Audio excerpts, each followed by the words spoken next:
வேதத்துல பார்க்கும்போது விபச்சாரத்துல கையுமையுமாய் பிடிக்கப்பட்ட ஒரு ஸ்திரீயை ஆண்டவர் முன்னாடி கொண்டு வந்து சொல்றாங்க, இவளை கொல்ல வேண்டும்.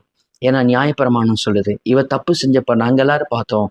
இப்ப எல்லாருடைய முடிவு என்ன? நியாயப்பிரமாணத்தினுடைய முடிவு என்ன? ஜனங்களுடைய முடிவு என்னன்னா மரணம், மரணம், மரணம். ஆனா ஆண்டவராக இயேசு கிறிஸ்து என்ன சொன்னார் தெரியுமா? நானும் உன்னை ஆக்கினைக்குள்ள தீர்க்கிறது இல்ல, இனி பாவம் செய்யாதே அப்படின்னாரு.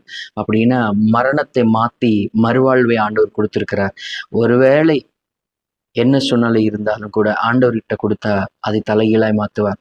இளைய குமாரன் என்ன சொல்றான்? ஏசப்பா கிட்ட, அந்த தகப்பன்கிட்ட போய் சாப்பாடு கிடைச்சா போதும், தங்கறதுக்கு இடம் கிடைச்சா போதும்.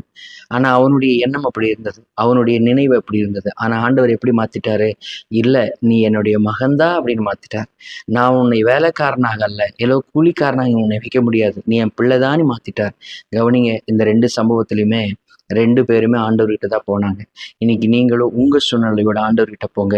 நிச்சயமா சொல்றேன், நீங்க நினைக்கிறத விட அவர் ஆச்சரியமா, அற்புதமா, ஆசீர்வாதமா உங்க வாழ்க்கையை மாத்துறதுக்கு அவர் வல்லமை உள்ளவர். உங்களை குறித்து நீங்க என்ன நினைச்சிருந்தாலும் பரவாயில்ல, உங்களை குறித்து உங்க சுற்றிலும் இருக்கிறவங்க, ஒருவேளை உங்க பெற்றோரோ, உங்களுக்கு ரொம்ப நெருங்கினவர்கள் கூட உங்களை குறித்து என்ன சொல்லியிருந்தாலும் பரவாயில்ல, இது உன்னால முடியாது, உன்னால செய்ய முடியாது, இது உனக்கு நடக்காதுன்னு சொல்லியிருந்தாலும் பரவாயில்ல, அது ஆண்டவர்கிட்ட கொடுங்க. நிச்சயமா சொல்றேன், எல்லாருடைய முடிவு மரணம், ஆண்டவருடைய முடிவு மறுவாழ்வு. அது ஆச்சரியமான வாழ்வு, எதிர்பார்க்காத ஒரு வாழ்வு. அநேகர் அந்த வழியில போய் மரிச்சிருக்கலாம், ஆனா அவங்க எல்லாம் ஆண்டவர்கிட்ட போகல. ஆனா அந்த ஸ்திரீ ஆண்டவர்கிட்ட போனதுனால அவளுடைய வாழ்க்கை மாறிடுச்சு.